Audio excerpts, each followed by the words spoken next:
Release date, November 7th, 2024, coming at you on a Thursday. Ladies and gentlemen, welcome to another episode of TBD CFB with your hosts. I'm Mason. I'm Joey. And I'm Isaac. Like we just said, live on a Thursday, coming at you with a Week 11 preview. I think every week we get closer to the end, and it's like, where did the time go, man? Where did it go?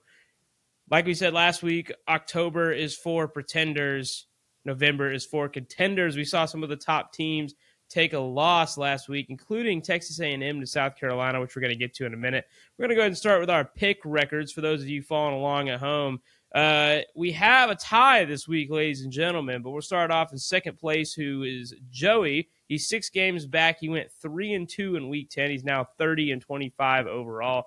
Our tie for first place would be myself and Isaac, who are now tied at 36-19. He went 3-2 last week. I went 4-1, which gave me the one game I needed to tie. But this is still a very close race, and it's anybody's race. So the best picks, like I just said, there's one of them, and I hate to gloat, but it's me. I picked South Carolina over A&M. What went into that decision for me was, first of all, this game was on the road. I said that Shane Beamer was going to have his team fired up, and he did. They went up quickly 14-0, and it was a close game. A&M actually ended up coming back and tying it at 20-20. Gamecocks go up 30-20, and they end up winning 44-20. Of course, a couple of those points were scored in garbage time off some just miscues by Texas A&M. However, Texas A&M, I don't think they gave it enough respect. I think that they went in there thinking that, they were going to be able to steamroll South Carolina coming off that big hype of the LSU game. And, we've seen that a lot this year, I think, in college football. It's kind of been a trend. It's like you come off of this big, explosive win, exciting win, and then you turn around and face a team who you're probably a lot better than and just end up, not playing well. For instance, Georgia. Alabama gets the big win over rival Georgia. They come out the next week. They go on to the road to Vanderbilt, who is a good team this year, like we've mentioned, and then they just fall apart in that stadium, in that game. You've also got a team like Georgia. They get the big win against Texas, and they get a bye week, and what do? They come out and they play like absolute dog crap against Florida. Carson Beck has his third or fourth multi-interception game in a row. We're seeing some things that we're going to talk about later with Carson Beck. We're seeing some things out of him that's not, looking great. But either way, this idea that these teams are getting these big wins, these big emotional wins, and then coming out the next week and struggling. But that's kind of like what went into my pick for that game. I just thought that Shane Beamer was going to have his team ready. Williams-Brice is an electric atmosphere, and, the fans showed up, and, they got coaxed out of a couple wins against LSU and Bama, and I think that they were really looking for that big win, and they finally got it here. And, they were saying that they really felt like they could be where A&M was now. One loss in the conference to Ole Miss. They had the Alabama game. They had the LSU game won, and they just weren't able to pull it out. And that's why I picked South Carolina. What about you guys? What went into your pick for picking A&M? Personally, I just thought that A&M's offense was very similar to Alabama's, and with Alabama squeaking by, I figured that A&M being a little bit better of a team, I feel that A&M would pull it off. But I think South Carolina, going into that game, decided, what, we lost once to an offense like this. We're not going to lose the second time the same way. So they came in prepared. They had a loss, like I said, to a very similar team. So they were extra prepared, I feel like. Yeah, and as for me, I honestly just underestimated South Carolina. I really thought A&M, given what they did to LSU, I really just thought, man, they're going to go into South Carolina and probably thrash them. Because, again, a few weeks ago we picked Ole Miss in South Carolina, and we were like, yeah, South Carolina could have a big win. And the Rebs, they ran all over the Gamecocks in that game. So I underestimated them a little bit. I did end up betting on South Carolina because I was like, you know what? I'm feeling it. It was a late last second deal, but South Carolina got it done, and they, like we've said, if had the refs not screwed them against LSU, had they just come out a little bit stronger at the end against Bama, they very well should be where A&M is, and South Carolina should be proud. And good for Coach Beamer. That was a big win, but I just underestimated them. But it's a good win for the Cox. And the other thing I want to point out too is I said last week, I think the question was raised, is this Texas A&M tough? And the thing is, I said they haven't played anybody yet, really. They haven't played Georgia. They haven't played Alabama, Tennessee, Texas, Oklahoma, even though Oklahoma is, they're still a blue blood, I guess, but they're not that team this year, right? But they haven't really played anybody worth their salt. And then they go on the road to South Carolina and they get beat, which is what I saw happening. So I figured they'd need a test game. I mean, LSU, yes, but it was at home. So I'm not saying LSU's bad, but that was really the best team they'd played so far. And South Carolina almost beat them, and Texas A&M beat them really badly. So I figured that South Carolina was going to be able to get it done at home, and that's pretty much why I picked South Carolina. All right, the moment you've all been waiting for. I know this is what you're here for. We're going to pick some of the biggest games of Week 11, starting with our absolutely favorite segment, the Game of the Week. Isaac, why don't you tell the folks what our Game of the Week is? Folks, our Game of the Week is none other than 11th ranked Alabama, newfound CFP rankings, that is. 11th ranked Alabama traveling to Baton Rouge on a Saturday night in Death Valley to face 15th ranked LSU at 7:30 p.m. Super excited about this game. I'm actually going to be there this weekend. First time I'm going to be at the LSU Bama game. College game day is going to be on the quad in Baton Rouge on Saturday morning. Super excited. I don't know if I'm going to make it to game day yet, but very, very excited about the game as a whole. A 6:30 Central Time kickoff, a Saturday night in Death Valley against Bama. We all know what happened 2 years ago. We're hoping the 9th of November this year is like it was on the 5th 2 years ago. The ESPN FPI has Bama at 70%, a 70% chance to win. I actually saw a stat this morning that if Alabama wins, they have about the same percent chance to make the CFP. If they lose, if LSU pulls off the upset, they have a 20% chance of making the CFP. So this game is absolutely a must-win for either team. They're both with 2 losses. One more will be the death blow. So we'll see what happens on Saturday night. The spread officially has Alabama by 3 on Saturday at Tiger Stadium. LSU is 1-4 in the last 5 against Bama and Baton Rouge, but this is no longer Nick Saban's team. So will the tide turn this weekend in Baton Rouge? Very excited about it. I'm not going first. Mason, who you got? Man, I actually, might be like one of the hardest picks I've made all year. All right, so obviously you've got an LSU team who's coming off the bye week, but coming off a tough loss against a really mobile quarterback in Texas A&M. You've got Alabama coming off a big win against Missouri. That was absolutely just a demolition of that team's program. And how they're ranked in the CFP rankings, I have no earthly idea at all. Alabama's 2 losses, obviously, to Tennessee and Vandy, and LSU's 2 losses to USC in the first game, and now, obviously, Texas A&M. So, man, this one's really tough because LSU did not look good against a mobile quarterback, and we were talking about this beforehand, and Isaac was saying that he was unsure about how the defense would play against a mobile quarterback, but I think against Texas A&M, they were really preparing for Connor Weigman, and then when he wasn't able to get, because they were really shutting him down, I think they game planned well, but when Marcel Reed came in and played the way he did, I just think it caught him off guard. Plus, it's hard to come back when your quarterback just keeps making mistakes. So I'd say that's the goal for LSU. Pressure Milroe. He doesn't do well when he's pressured. Guard the outside routes, which is what he loves to throw. And I would say that on offense, don't make mistakes. Don't turn the ball over. You're not Georgia. You can't. Your defense isn't good enough to make that many mistakes and still win the game, as we saw last week against Texas A&M. Alabama, however, they have got to make Jalen Milroe move around more. If he is pressured, he's got to work well under pressure. He needs to make more throws across the middle. And I think that their defense has got to play better. We said again about Missouri, that game was not about how good Alabama is. That game was actually about how bad Missouri is. They're not a good football team this year. They're just not. And the fact that they're in the CFP rankings, to me, is absolutely crazy. I've been rambling. I'm going to try to make my pick.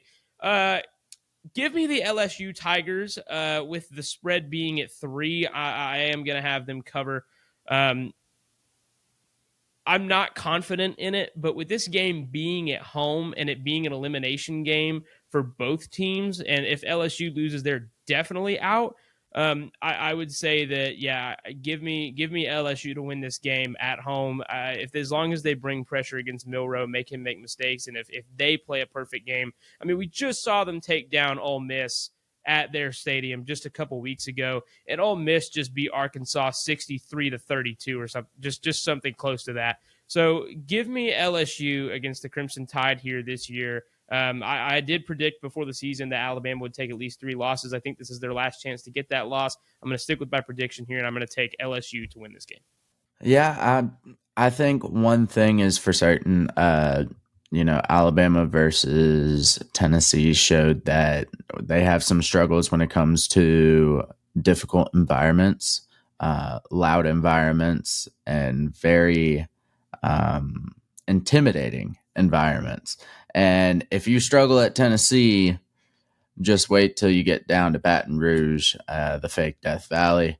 So I definitely have LSU winning this against Alabama.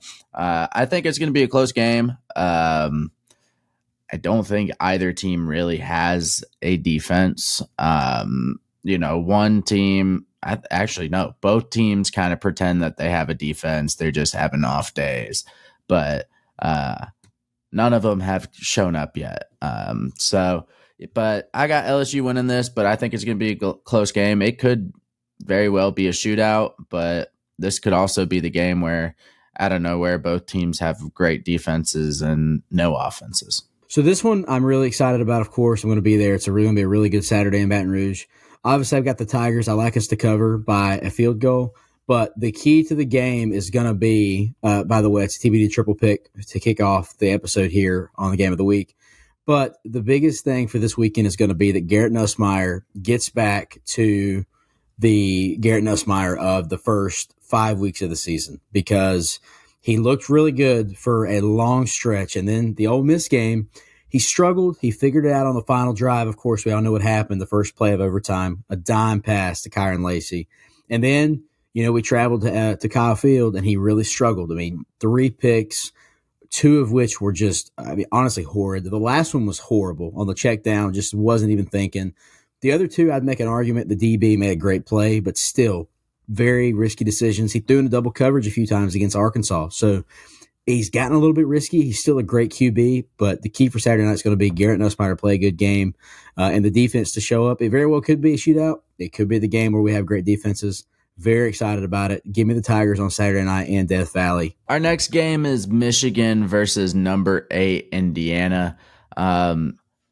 ESPN FPI has Indiana with an 87% chance of winning, and the spread being in Indiana's favor by 14. Indiana continuing on with their best start to a season ever, sitting at 9-0 and one of the few undefeated teams left in the country. Michigan sets themselves to be one of the worst defending national champion teams ever, currently sitting at 5-4. They are also coming off a tough loss against Oregon. It's Oregon, but still you're defending champs. They're also still in that little who's the quarterback kind of thing. Well, I got one thing for you. One of them retired, so you're back down to 2. But with that being said, they did look pretty decent in the first half against Oregon. So will they show up this game against Indiana at Indiana, or is Indiana going to stomp them just like they have been doing their opponents the past 9 games? Of course, I got to pick first. I don't see why I can't just, keep rolling the Indiana train. Genuinely, I don't think they have a tough schedule, and I don't think this makes it any tougher. I'm going to go ahead and pick Indiana. This will probably be the better defense that Indiana faces within the season, but without an offense on Michigan, eventually Indiana will be able to pick up rolling on offense. So I got Indiana. So I'll say this, even as bad as Michigan is, I'm actually a little surprised it's a 2-touchdown spread. I know Indiana's look great. I know that they're 9-0, or sorry. Yeah, 9-0, and they've really had a great year offensively. I mean, I think they've covered the spread and the over in almost every game, right? But with that said, they also started off negative 10-0 against Michigan State last week. Do I think that makes them a bad team? No, I don't. But I don't think you're going to be able to afford to start slow against. Michigan, I know is not great, but having a slow start like that could hurt them. With that said, this game is in Bloomington. I like the Hoosiers in this one. I do think Indiana wins this game, but I don't know if they cover. Honestly, I like Indiana by 10. I think Michigan could make it a good game. I agree their schedule's easy. This is not making it any better, but I do think that they win this game, and definitely by double digits, probably by 10. They may cover. I don't think so. But Indiana, give me 10 wins for the Hoosiers after this weekend against the Wolverines. All right, so I just want to give a little bit of stat here, okay? So against Oregon, the final score obviously being 38-17. But this didn't feel like a blowout. It really didn't. It was 28-10 at the end of the first half. However, Michigan was able to come out and score some points. Their stats, they had 270 total yards, 11 first downs, which was about half of their conversions. But something I wanted to point out too is Donovan Edwards, who was supposed to be like the guy, right? Blake Corum goes to the NFL, and Donovan Edwards gets put on the cover of College Football 25, and he has these big runs in the national championship. He hasn't really done that much this season. This dude had 10 carries for 52 yards in the Oregon game. That's not that much. I mean, don't get me wrong. I mean, I know Oregon is a good team, but it's still not that much. I just don't understand, like what the problem is. I guess they've definitely taken a step back. They lost a ton of seniors. But I really don't think that, Michigan is an awful team per se. They're definitely not where they were last year. They're definitely not where they are supposed to be. Indiana, on the other hand, they're definitely not where they were supposed to be either. I don't think anybody, saw them coming into the season going 9-0, 6-0 in the conference. I mean, tied for the Big Ten championship right now, and only ranked 8th. Who have they played? I mean, Nebraska. So Michigan's going to be one of their first tough teams that they play in the conference. I'm actually going to pick Michigan in this game. Not by much. I got it by a field goal. I think Michigan is going to go on the road here. I think Davis Warren is going to have a statement game. I'm not really a fan of picking the upset here. I really want Indiana to continue on. However, I do feel like Michigan will have an edge in this game because this is the first big team, really, in my opinion, like the first, like Pat McAfee said, like the first big branded team that they've played this season. I have no doubt that Indiana can get it done. However, I am going to pick Michigan here. Honestly, I think I'm playing it safe. I think 14 points is too much. No disrespect to Indiana, but yeah, I'm going to go with the Wolverines this Saturday in Bloomington. For the brand, baby. Now we arrive at the second biggest game this week. It is the only other ranked matchup, so it technically is in our rankings the second biggest game of the week. That will be the number 3 Georgia Bulldogs traveling to Oxford to take on the Rebels at number 16 Ole Miss, according to the playoff rankings. I don't even really know what to say about this game, if I'm being completely honest with you. Stats-wise, it looks like everything goes in Ole Miss's favor. They're actually favored in the ESPN FPI, 54% chance to win the game. The spread, however, is UGA by 2.5. Ole Miss is coming off an incredible game against Arkansas where they won 63-31. You don't see conference game blowouts like that ever. Their offense is really clicking right now. Jackson Dart playing some really good football. Their offensive line is top 10 in the country. Their defense is top 10 in the country. They're playing some really good ball right now. UGA coming off a rivalry win against Florida, 34-20. But the score doesn't really reflect how close that game was. It was not a 2-touchdown lead game. It was tied 20-20 halfway through the first quarter, and we actually were able to score some points off turnovers pretty much in garbage time. Once again, Carson Beck, he has a multi-interception game, but the Dogs still find a way to win. So in a couple of games this year, Carson Beck has thrown multi-interceptions or turned the ball over at least once. Actually, we've scored at least 31 points in every single game we've played this year, except for Kentucky, where we won 13-12. And if that doesn't say something about our defense, then you don't know ball. That says a ton about what our defense is able to do. We're in the top 30 in pressure rate. We do a lot there. The defense this game, however, they weren't as electric as I thought they would be coming off that, Texas game. The hype was big, which is what I mentioned earlier. You get that big hype, your back's against the wall. Everybody's doubting you. You come out and you basically blow them out. And you win the game, and then you come out, against the next inferior opponent. No, don't take them as seriously. Probably got Ole Miss coming up on the road next week and taking a lot of consideration for that. And you almost lose a game. I do want to compare quarterbacks here. Jackson Dart, 72% completion rating on the season, 3,210 yards, 21 touchdowns, and only 3 interceptions. Now, the defenses they've played so far are not that great. I'd say the toughest one that they've played is LSU. Carson Beck, on the other hand, he's got a 66% completion percentage, 2,302 yards, 17 touchdowns, and 11 interceptions. In his first 17 games, Carson Beck only threw 6 interceptions. In his last 6 games, he's thrown 11 interceptions. We've seen what Carson Beck can do, but he has not had that season this year. And I don't know what's going on with him. As a Georgia fan, I really don't know. It's like I've seen this man have greatness before. I've seen him come out and make these throws. Now, he doesn't have Brock Bowers and Ladd McConkey, sure. He's missing some weapons. But that doesn't mean he has nobody to throw to. He's got Arian Smith, who's extremely fast. Dominic Lovett, who can get open in space. Dylan Bell, who's just an absolutely sneaky wide receiver. He's slithery. He can get around you. He's fast. And he always follows his assignment. I mean, you've got guys who make plays and get open, but Carson Beck just makes awful decisions. He tries to thread the needle too much. He threw up a couple balls on Saturday against Florida that were just like, why in the heck are you throwing that? So I really don't know what's gotten into this guy's head. Obviously, Dart takes the win in quarterback comparison, but how will this offense just play against this defense? 3 weeks ago, we saw a Texas offense that was rolling, get absolutely shut down by this Georgia defense. We know what Georgia is capable of. Last year, this is the same thing that happened in the year before. They rank Ohio State above us. We go on the road or we play a team really well. Tennessee in 2022, Ole Miss last year, and what happens? We get the number 2 ranking back immediately, right? And could the same thing happen again this year? Or will Kiffin find a way to win? Or will he choke in the big games like he always does? This dude has not won a big game in a long time. The last big game he won was last year against LSU.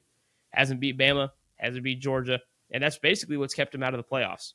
So, is he going to choke or is he going to get the win? Isaac, you're picking first, and I especially going to be interested in your pick just because I've already seen your team play them, and so have you. You were in the building. What do you think? I think that LSU showed up in that game, and I think that Ole Miss is still a good team, but I don't think Ole Miss is quite who they have been in years past. Yes, they just rolled over Arkansas. I mean, no disrespect. Here's the thing. I don't even want to say no disrespect and talk about the LSU game because that's a team who held Tennessee to, I think it was like 7 or 10 points. I don't know. It was a really close game, and they ended up upsetting them, right? And then LSU goes in there and handles them. And you had Tennessee who had Alabama and Neyland, and it was back and forth. They ended up pulling out the win. So the SEC has been just bang, bang, bang this year. Georgia, like you said, Georgia has looked really good, but week in and week out, there's been a lot of inconsistencies. They go to Kentucky, they win by 1. Kentucky goes into Oxford, they upset and ruin the homecoming in the SIP, which I thought was hilarious. With that in mind, Carson Beck, I think Georgia needs him to have a legacy game. I really do, because this game being in Oxford could absolutely be an upset for the Bulldogs. I'm shocked Georgia's only favored by 2.5. Ole Miss is favored in the FPI. Man, this game really could go either way. I am going to have to go with the Bulldogs in this one. I think Georgia goes into Oxford and gets the win. I think it's close. I think they cover. I mean, it's not even quite a field goal spread, but I think this is a close game. I think Georgia gets it done.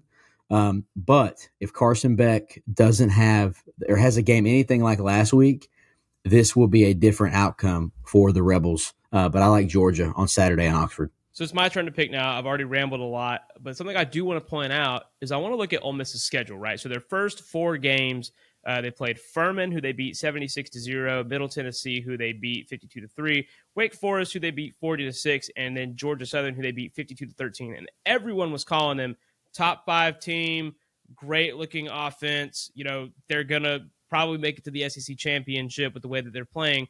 Well, what happened in week 5? They came out and they lost to Kentucky at home during homecoming, 20-17. The next week they come out, they beat South Carolina 27-3. What happens next week? They come out the next week, they go on the road to LSU, and they lose 29-26. And then they come out the next week and they play Oklahoma and they only win 26-14 against a Oklahoma team that is absolutely dog water this year.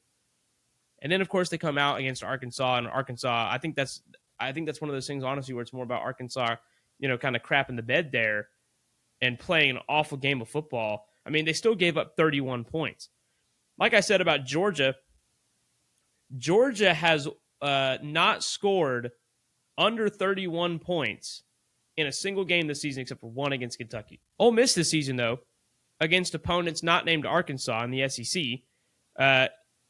they scored 26 against Oklahoma, 26 against LSU, 27 against South Carolina, and 17 against Kentucky.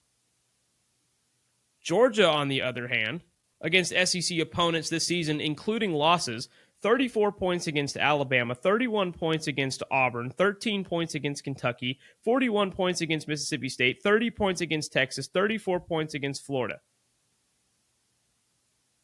And except for the Arkansas game, Ole Miss has not scored over 29 points in an SEC game this year.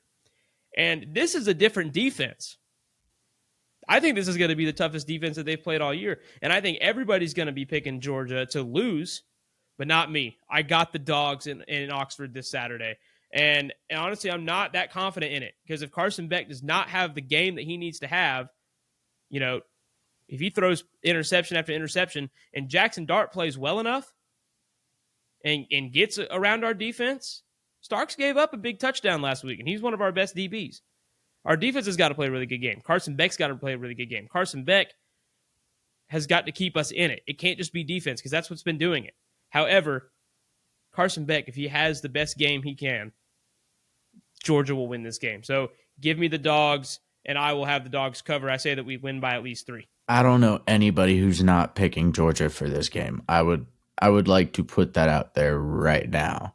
Before, yeah, I haven't heard the narrative of Georgia not winning the game whatsoever. I promise you that. I promise you that. I'm not trying to interrupt. I promise you it's out there. Josh Pate on the late kick actually picked Ole Miss to win this game because it's in Oxford and because of the way that Ole Miss just beat Arkansas. That was his reasoning. So I don't know, but my reasoning is just because of the way that they played other opponents not named Arkansas. Yeah, I just don't see it. I mean, Trey Harris, Jackson Dart are great, but I mean, Wells, ever since the South Carolina game, seems like he has butter on his gloves instead of stickum. He tried to cheat and use stickum, but he used spray on butter instead. Yeah, Georgia wins this game. I mean, I think Ole Miss's offense could do something. I think their defense is better this year. I think they do have a decent defense, and it's going to give Carson Beck a hard time. But at the end of the day, Jackson Dart really didn't do much. It was more the run game against South Carolina when they played South Carolina. Now that's the best defense I think Ole Miss played. Just referring back to a statement earlier, I don't think it was LSU. Granted, LSU had a good game against them. I think South Carolina's defense was the best defense Ole Miss played, and they had to run the ball a whole bunch. Well, Georgia can stop that eventually. Meanwhile, if you have no pass game at Ole Miss, you're not going to be very productive. And that's exactly what I was about to say, because their defense is top 10 in stopping the run, and our defense and our offense is in the 90s running the ball. So we have to be able to move the ball through the air, which is another thing I just wanted to add on to what you were saying. And that's why Carson Beck will have to have a legacy game with no turnovers. Nah, and I agree. But also kind of referring back to the Texas game, it's a very similar situation where I think we even said it's a very similar situation where, Texas had an offense that was rolling. It seemed like their offense was unstoppable. Their defense was in question. But then all of a sudden, as soon as they went up against Georgia, it was completely flipped. I mean, quarterback who was, in the running for Heisman all of a sudden is out of the Heisman race because he had one of the worst games probably of his career. So, yeah, I have UGA. Again, I don't – apparently there are people picking against UGA, but I don't care where it is, who's ranked what.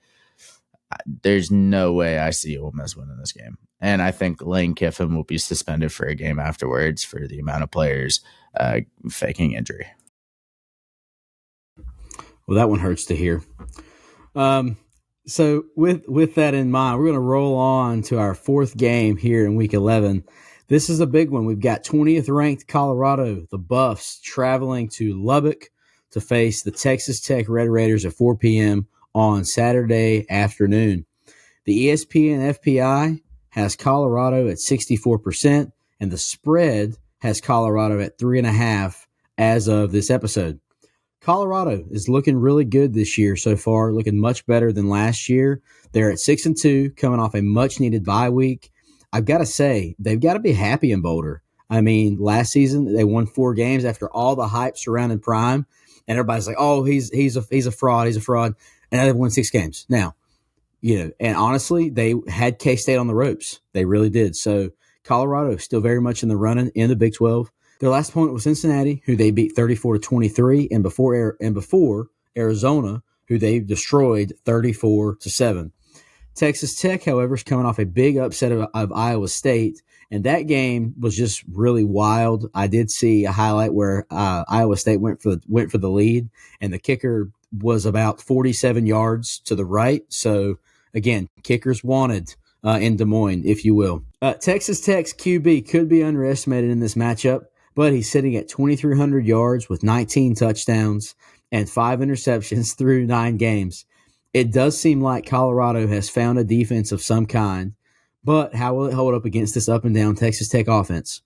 One other thing I did want to look at for this game is Travis Hunter. Of course, we know Travis Hunter plays both sides of the ball, but to this point in the year, he has 60 receptions for 757 yards, 8 touchdowns, and averaging 12.6 yards per catch.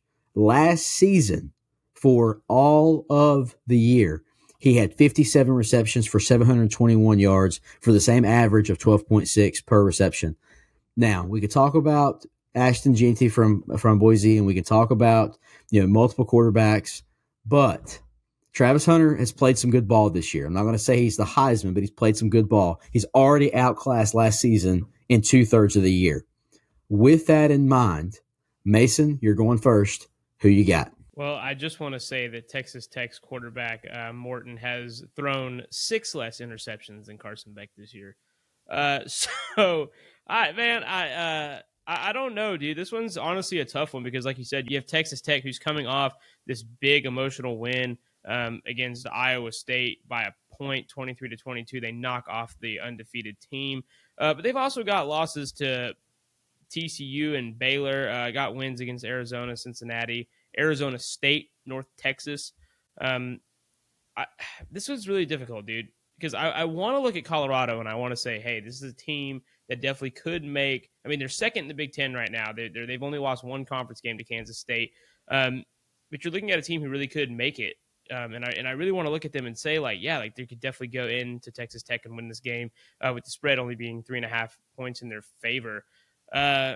But man, I think I'm gonna have to go with Texas Tech on this one, dude. I do like Colorado, however, I think Texas Tech they've got a tough team over there, and it's at their house, and Colorado's going to be coming on the road, and this will be a tough team that they have to face. Give me the Red Raiders in this one for good old Mike Leach. Yeah, this is a tough one. I also want to add in that Texas Tech has one of the better running backs in the league right now. He's really performing very well. It could be because of that, that passing offense that's opening up some opening up some holes for him in that line. But I will say this: Colorado did perform very well at Arizona against an Arizona offense who at least was supposed to have a very threatening team when it came to throwing the ball. And Colorado absolutely shut that down.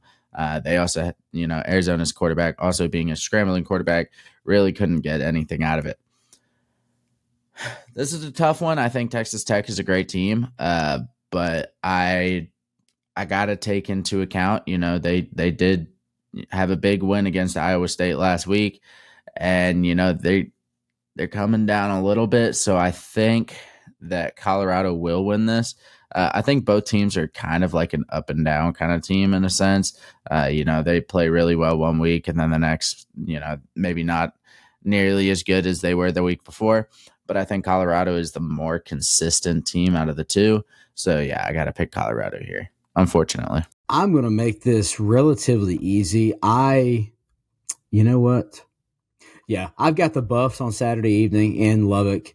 I think it'll be a great game. I do like Colorado to cover, but I'd say probably a touchdown, no more. Like we're talking 7 points or less. It's basically a 4-point spread if they're going to cover at the 3.5 mark. I like the Buffaloes. I do think they get a tough road win and to pick up their 7th win of the year. They've looked good this year. I mean, it's hard to.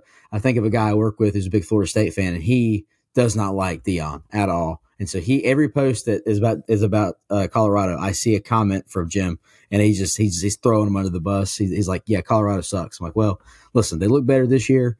I think they'll look good again on Saturday. I do think they win this game, and I think it will be a good Saturday for the fans in Boulder." Now we're going to move on to our final game, and I'm not even kidding, and you guys might agree with me, or you might disagree, I don't know, but this might be the hardest game that we've had to pick all year.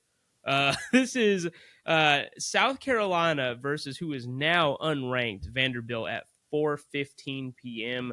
The ESPN FPI says that South Carolina has a 59% chance to win this game, even though it's on the road. And the spread is actually also South Carolina by 3.5 points. South Carolina coming off a huge upset win against Texas A&M. They, like I said earlier, they truly feel like they could have been where AM is now, tied for first in the conference if they had just a couple things go their way. I think we said a couple weeks ago, no Lenoris Sellers selling, field goal kickers, and competent referees. Anyway, if you would have told me in August, however, that after the first weekend of November, Vandy would be 6-3, there's no way I would have believed you. I don't think any of us would have believed you. They are breaking tons of records this year and making Vanderbilt history. Obviously, this game is extremely hard to pick. Two teams who have all of the momentum right now, extremely hot. But South Carolina has to go to Nashville, which historically obviously has not been the hardest place to play. But as the program picks up, so is the stadium pulse. And Clark Lea he's really playing dynasty mode in real life. These two teams are incredibly hot right now. But who is hotter? Who's going to come out on top? Joey, who you got? I mean, yeah, it's a difficult pick at Vanderbilt, both teams being hot. But I really think that South Carolina has more momentum in this one. I love how before, starting to record this episode, I said I hate picking South Carolina. I may have picked them only once ever on this show, but let's make that 2 times. I just think South Carolina is the better team. I mean,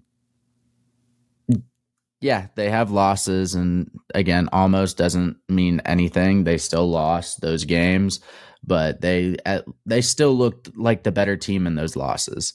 So I got to pick South Carolina.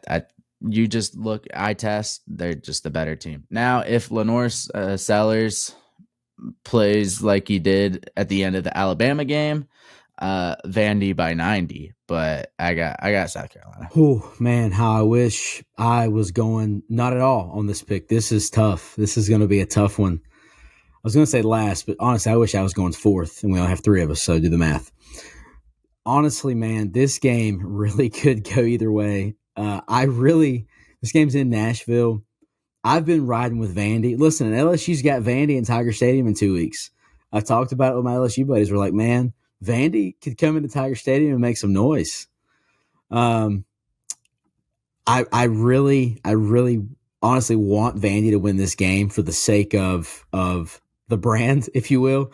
Vanderbilt has really put together a pretty solid season, a good run so far. Now, they did almost lose to Mizzou. They did beat Bama. South Carolina almost beat Bama, and they throttled Oklahoma just a couple of weeks ago. And, they just whooped up on A&M. I really want to go with the Commodores. Man, 3.5-point spread. It's going to be a really close game in Nashville on Saturday afternoon. I am going to actually have to go with the Gamecocks. I think South Carolina goes into Nashville and gets the win.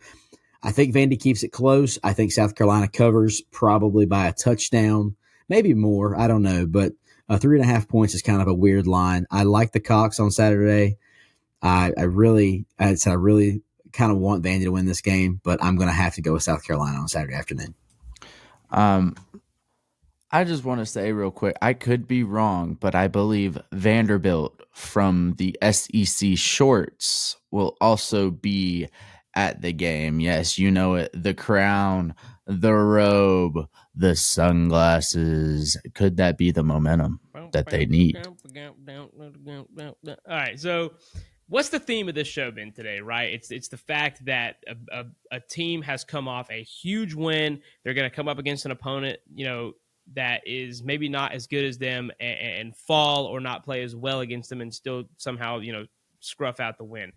But both of these teams are coming off big wins. I say that really more in Vandy because South Carolina obviously coming off a huge explosive win against A&M. Vandy coming off a big win against Auburn. Now, you might think okay, but it's Auburn. But Vandy's never beat Auburn in Jordan-Hare. They've never won there. Once again, making Vandy history. They won that game by double digits. The momentum right now, man, I mean, you have South Carolina who is hot right now coming off that big win against Texas A&M. Vandy, who almost beat Texas 2 weeks ago. They get the bye week, and then they get to play Auburn. Man, give me Vandy on this one, bro. Give me Vandy, but give me South Carolina to cover, which is, I think it's going to be like a point game. I think this is going to be like by 1 or 2 points, or 3 points, with the spread being at 3.5.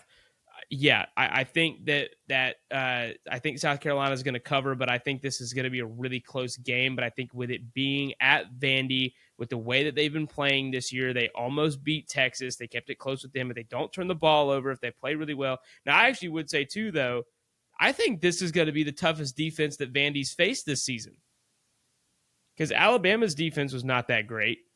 Texas's defense was not that great. South Carolina's defense has actually been playing pretty well, minus the game where they gave up, 27 to Ole Miss, but they still held them under 30 and only scored 3 points on offense, which says a lot, because usually when you give the ball back that many times, they're going to run the score up on you. Just ask Arkansas.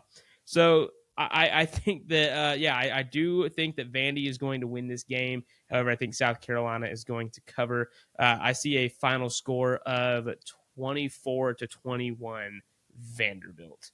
So that is our show. We got a couple games. I mean, wow, that last one was really hard to pick. I'm still kind of reeling. I really didn't know which way to go there. That game is really a toss-up, go either way. But that is our show. We've got some really great games. We've got a great slate of games for Week 11, even though there's only 2 top 25 matchups. And this week, playoff implications are in place.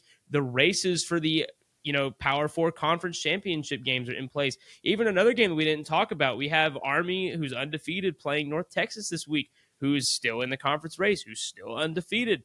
And North Texas has a chance to knock them off and get a conference win over them.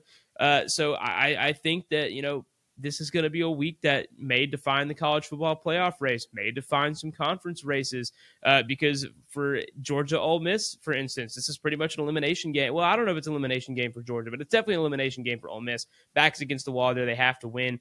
Georgia, however, if they lose this game, they're definitely out of the race for the SEC championship. As it is my belief that there's not going to be a 2-loss in the conference team in the SEC championship this year, because it's that tight of a race. So pretty much, with Georgia, it's win out and you're in. Ole Miss, just to get in the playoff, win out, can't lose any more games, can't afford it. 3 losses with their schedule, it's just not going to cut it. But that is our show. We thank you so much for listening. Check back with us next week, and we'll review some of these games. And thank you so much for listening. And always remember, no matter what team you pull for, if you're on God's side, you're always on the winning team. Just know there's a Father in heaven who loves you. The gospel can be summed up like this. Gospel is a Hebrew word that means good news, but it's not just any good news. It's the good news that they would bring from the battlefield, saying that the war had been won, which is what Jesus did. He won the war over sin and death, which separated you from God. He took your place, paid your punishment, and restored you, or gave you the opportunity to be restored to the Father. And to be restored to the Father through the love and sacrifice of Jesus Christ, the Bible says all you have to do is confess with your mouth that Jesus is Lord and believe your heart that he raised from the grave on the 3rd day, and you will be saved. If you don't believe this, we 100% that you should believe that you should, because it changed all of our lives. It saved our lives. We were dealing with some things that literally could have ended our lives, and Jesus pulled us from the pit and saved us. We've dealt with things like addiction and depression and anxiety, and pride and all sorts of different things. And Jesus has healed us and set us free. And, if you're struggling with any of those things, please reach out. If you have any more questions about the gospel, please reach out. Send us a message on Instagram DM or TikTok DM. Leave a comment on this YouTube video. We're praying for our listeners all the time. And, we just love you guys, and we're just so thankful for you.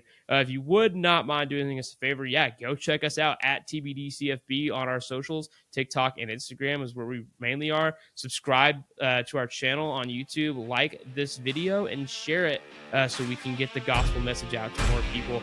Like I just said, we appreciate you, and we will see you next week. Bye-bye. Later.